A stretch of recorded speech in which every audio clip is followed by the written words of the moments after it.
let's do some accounting, let's do some accounting. I am an accountant, let's do some accounting, let's do some accounting, let's do some accounting. I am an accountant. Hello and welcome everyone to my channel Commerce with Seema. So children, we have started here with the full-fledged question of retirement. This is another question which I have taken, that retirement of partner is taking place. Along with that, you have to make the partner's loan account as well. Okay, so see this question very carefully, understand this, and because this is going to be very important question, as loan account has also got some trick in it. So watch my video till end to understand this better. Okay, so let's start this question. If you see the question in front of you, the balance sheet of M, N and O, who are sharing profits and losses in the ratio of 1/2, 1/3 and 1/6 respectively, was as follows. तो बेटा पहले तो ये याद रखना कि when we talk about M, N and O and the ratio is given to you as 1/2, 1/3, 1/6, तो इसका हम LCM ले लेंगे and the ratio will come to as 3:2:1.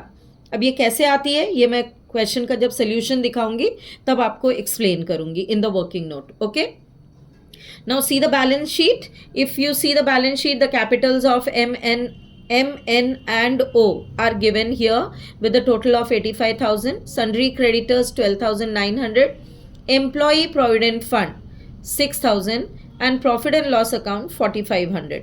आपको याद होगा चेंजेस इन PSR वाले चैप्टर से लेकर मैं अभी तक यही बार बार रिमाइंड कराती हूँ कि P&L account is if given in the liability side it is your accumulated profit. If it is given in the asset side it is undistributed loss. तो एक्यूमुलेटेड प्रॉफिट है, हम among partners old ratio distribute करेंगे. Building 24,000, plant and machinery 9,750, furniture 3,500, stock 22,300, debtors 17,800, bills receivable 5,400, cash in hand 150 and cash at bank 25,500 is the situation you have in your question. Now total of this balance sheet is 1,08,400. Let us see the conditions. क्या क्या term and conditions है at the time of retirement of M. M retires and the following conditions are there. When is he retiring? इस question में date बहुत important है बेटा. The partner M retires on 1st July 2017. इसको बहुत ध्यान से देख लेना because this is going to play very crucial role. Assets were revalued as under stock 20,000. Stock given है आपके पास 22,300, 20,000 हो गया. So decrease in stock by 2,300. Furniture 3,000. Furniture given to you is 3,500. ये भी 500 से decrease हो रहा है. Plant and machinery 9,000. 750 से decrease हो रहा है. Building has been overvalued by 20%. Already overvalued, तो आप इसकी वैल्यू को डिक्रीज कर देंगे. And ₹850 are to be provided for doubtful debts. If you can see आपको क्वेश्चन में गुड डेटर्स गिवन है 17,800 के. अब प्रोविजन बन रहा है at the time of retirement of partner and that is 850. सो आप प्रोविजन बना देंगे इसका. Second adjustment says goodwill of the firm is agreed to be valued at ₹6,000. This is goodwill of the firm. याद रखना बेटा, goodwill of the firm. Then third condition is that M is to be paid 11,050 rupees by bank on retirement and balance in 3 equal yearly installments with the interest at the rate 5% per annum. This is your question. This question has been taken from T.S. Garewal. Actually, this question has been asked in your CBSE modified part also. And ये T.S. Garewal का एक question है जो मैंने pick किया क्योंकि बहुत important है और बहुत different है because of this date. क्या different है बताऊंगी. Now, what are you required to prepare? You are required to prepare revaluation account, partners capital account, balance sheet of firm on M's retirement. Also show M's loan account till it is finally closed. So M की loan account भी बनानी है आपको यहाँ पर and the payment has to be made in 3 yearly equal installments at the rate 5% per annum. Okay, and 11,050 has to be paid through bank to your retiring partner. Let us see how are we going to solve this question. मैंने आपसे कहा था कि मैं working note दिखाऊंगी सबसे पहले, आपको वर्किंग नोट एक्सप्लेन करूंगी. So let's see the working note. Here you can C very well that your partner MNO. सबसे सिंपल है, पहले आप अपने तीनों पार्टनर्स को लिखकर ये देख लो कौन सा पार्टनर रिटायर हो रहा है, because profit sharing ratio is going to be affected otherwise. Okay, आपसे कहा था रेशियो क्वेश्चन में 1/2, 1/3, 1/6. सो एलसीएम ले लेंगे 6 एंड उसका एलसीएम लेने के बाद 2 3s are 6, 3 2s are 6, 6 1s are 6. So 3:2:1 is the profit sharing ratio. कौन सा profit sharing ratio? This is your old ratio. Okay? New ratio, nothing has been mentioned. So 3:2:1, nothing is if mentioned. Remaining partners का ratio ये हो जाएगा new ratio 2:1. Fine? Retirement करते वक्त admission में जैसे सैक्रिफाइसिंग रेशियो की वैल्यू थी, ऐसे ही बहुत बड़ी इंपॉर्टेंस है आपकी गेनिंग रेशियो की, राइट. सो अब हम गेनिंग रेशियो निकालेंगे. गेनिंग रेशियो निकालने का फॉर्मूला आप अप्लाई कर देते हो, new ratio minus old ratio. So N का gaining ratio 2/3 minus 2/6. New ratio is 2/3, old ratio is 2/6. So answer comes as 2/6 gaining ratio. O का न्यू रेशियो है 1/3, ओल्ड रेशियो है 1/6. So when you do the calculation you gate 1:6. So आपके पास gaining ratio भी new ratio के equal आ गई. Alright, new ratio is equal to gaining ratio and gaining ratio is same here. Goodwill of the firm हमें कहा गया है कि 6,000 is the goodwill of the firm. So maximum बच्चे यहाँ पे क्या करते हैं, हरी बरी में होते हैं, क्वेश्चन को कंप्लीट करने की डेडलाइंस टाइम लिमिट के हिसाब से होती है. They pick up this 6,000 and the distribute it. गड़बड़ हो जाती है. क्या करना है आपको, पहले आपको एम का शेयर निकालना है, because this is goodwill of the firm. Retiring partner का शेयर निकालोगे 3/6 विच कम्स टू 3,000. सो 3,000 को 2:1 में डिस्ट्रीब्यूट करना है. That means your partner gets 2,000 and 1,000 as gaining share of goodwill. So journal entry हो गई. Remaining partners capital account debit to retiring partner. N's capital account debit 2,000, O's capital account debit 1,000 to M's capital account 3,000. remaining partners capital account debit to retiring partners capital account in gaining ratio. ये मैंने आपको goodwill की distribution with the help of journal entry बता दी, because this creates a problem if you make a mistake. Partners capital account affect हो जाएगा. Okay, so now we come to the solution of the question. Revaluation account is the first step of this. So let's see the revaluation account. Revaluation account आपने बनाया, मैंने बताया आपको that stock 2,300 से reduce हो रहा है. ऑलरेडी आपको एक्सप्लेन किया था, बिकॉज स्टॉक की वैल्यू दी हुई है 20,000 और बैलेंस शीट में था ये कितना था. बैलेंस शीट में इसकी वैल्यू गिवन थी 22,300. सो 23,000 से डिक्रीज आ गई. Furniture has been 3,000. Furniture balance sheet में गिवन है 3,500. सो 3,000 माइनस कर देंगे, 500 is the decrease. Plant and machinery ऐसे ही 750 से डिक्रीज हो रहा है. बिल्डिंग 24,000 गिवन है और आपका बिल्डिंग के बारे में कहा है that the building has been over valued by 20%. So 24,000 में 20% इज ओवर वैल्यूड. आप वो अमाउंट कैलकुलेट करते हैं तो ये आ जाता है आपका 4,000. Okay, now provision for doubtful debts already given है that now it is to be created. So आप क्रिएट करते हैं 850 का provision for doubtful debts. Alright, and when you do the sum total of it comes to 8,400, जिसे हम loss आ गया और इस लॉस को हम डिस्ट्रीब्यूट करेंगे all partners old ratio. All partners old ratio. Okay, old ratio था 3:2:1. सो मैंने 8,400 को डिवाइड कर दिया 3:1 में और ये मेरा अमाउंट आ गया. Alright, 4,200, 2,800 and 1,400. So total loss आ गया पार्टनर्स का. ये coming to the second step, partners capital account बनाएंगे हम. सो पार्टनर्स कैपिटल अकाउंट के लिए आप यहाँ पर बनाते हैं बाई बैलेंस ब्रॉट डाउन, ये आपने बैलेंसेस ले लिए अपने बैलेंस शीट से 40,000, 25,000 एंड 20,000। गुडविल की एंट्री कराई थी मैंने NO2M, NO2M, NO2M, 2,000, 1,000। फाइन। अब यहाँ की तो हो गई, यहाँ आ गया by N by O, by N by O 2,000, 1,000 retiring partner के अकाउंट में आ गया। इधर आप डैश कर देंगे to avoid any kind of ambiguity. फिर P&L अकाउंट लाइबिलिटीज में मेंशन्ड है, P&L अकाउंट लाइबिलिटीज में मेंशन्ड है as an accumulated profit. So हमारे पास प्रॉफिट अमाउंट आई है P&L अकाउंट की 4,500। This 4,500 would be distributed among partners in old ratio 3:2:1। 3:2:1 में आप इसको डिस्ट्रीब्यूट करते हैं तो M का कैपिटल अकाउंट में आ गया प्रॉफिट का एक्यूमुलेटेड शेयर 2,250, N 1,500, O 750। ये क्रेडिट साइड की एंट्रीज हो गई। Let's come to the debit side. Debit side में आप ऑलरेडी गुडविल की ट्रीटमेंट कर चुके हो। रिवैल्यूएशन का लॉस शो करेंगे 4,200, 2,800 एंड 1,400, 42, 28 एंड 1,400। फाइन। आप इसको क्लोज करते हैं।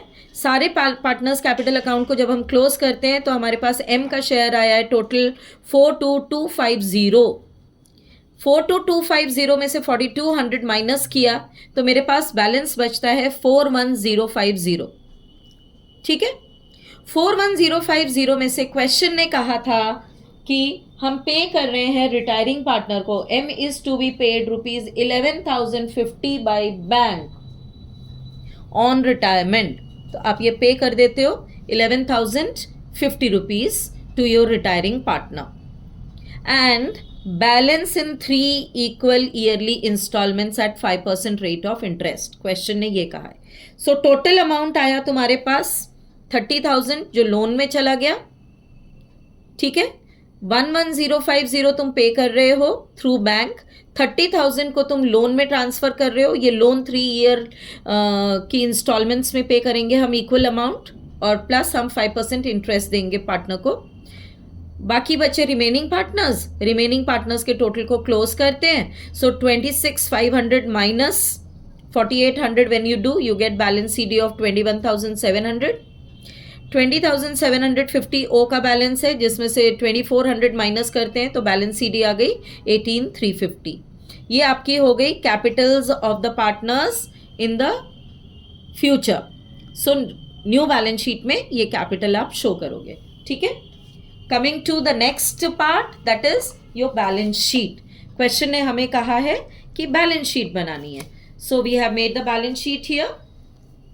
बैलेंस शीट आपने बनाई तो बैलेंस शीट में आप जब देख रहे हो यहाँ पे bills payable as it is copy कर दिया, sundry creditors as it is copy कर दिया, कोई चेंज नहीं है। M's loan has now come because we have to pay him. So ये लाइबिलिटी है फर्म की 30,000। Capitals of N and O 21,700, 18,350 जो बैलेंस हमारा आया है from the partners capital account से। ऑलराइट। लाइबिलिटी साइड कंप्लीट होती है इससे। Coming to the asset side. Asset side में कैश इन हैंड सेम है जो क्वेश्चन में था 150। Cash at bank given to you in the balance sheet is 25,500। 25,500 इसमें से आपने पे कर दिया है 11,050 रुपीज अपने पार्टनर को M को। जब आप पे कर रहे हो तो पे करने के बाद आपकी वैल्यू बची 1,4450, 14,450। Okay. Bills receivable as it is आ जाएगा, नो चेंज। डेटर्स आपने प्रोविजन माइनस कर दिया यहाँ से 17,800 के थे जिसमें से आपने प्रोविजन बनाया है कितने का 850 का। तो आपके पास बैलेंस बचा है डेटर्स का 16,950। ओके। स्टॉक नो चेंज, नहीं सॉरी स्टॉक चेंज हुआ है 22,300 था, माइनस करेंगे 2,300 तो ये हो गया 20,000। Fine. Furniture old balance sheet में 3,500 था, 500 रिड्यूस करने को बोला, डिक्रीज करने को, So 3000 is the new value. Plant and machinery similarly मेरे पास 750 माइनस करने के बाद आ गया 9000 एंड बिल्डिंग 20% ओवर वैल्यू थे तो ये माइनस कर दिया 4000 हमारे पास हो गया 20000. ओके सो बैलेंस शीट मेरी टैली हो रही है 88,950 से यहां पर. ऑलराइट सो ये तो एक नॉर्मल क्वेश्चन हो गया बेटा. अब क्वेश्चन कह रहा है कि रिटायरिंग पार्टनर को लोन अकाउंट में पेमेंट करो और this payment has to be also shown by you. Loan account बनेगा. नाउ अंडरस्टैंड वेरी वेल, आपका 30,000 का लोन है, ठीक है. 30,000 के लोन में से आप पे कर रहे हो 3 ईयरली इक्वल इंस्टॉलमेंट्स.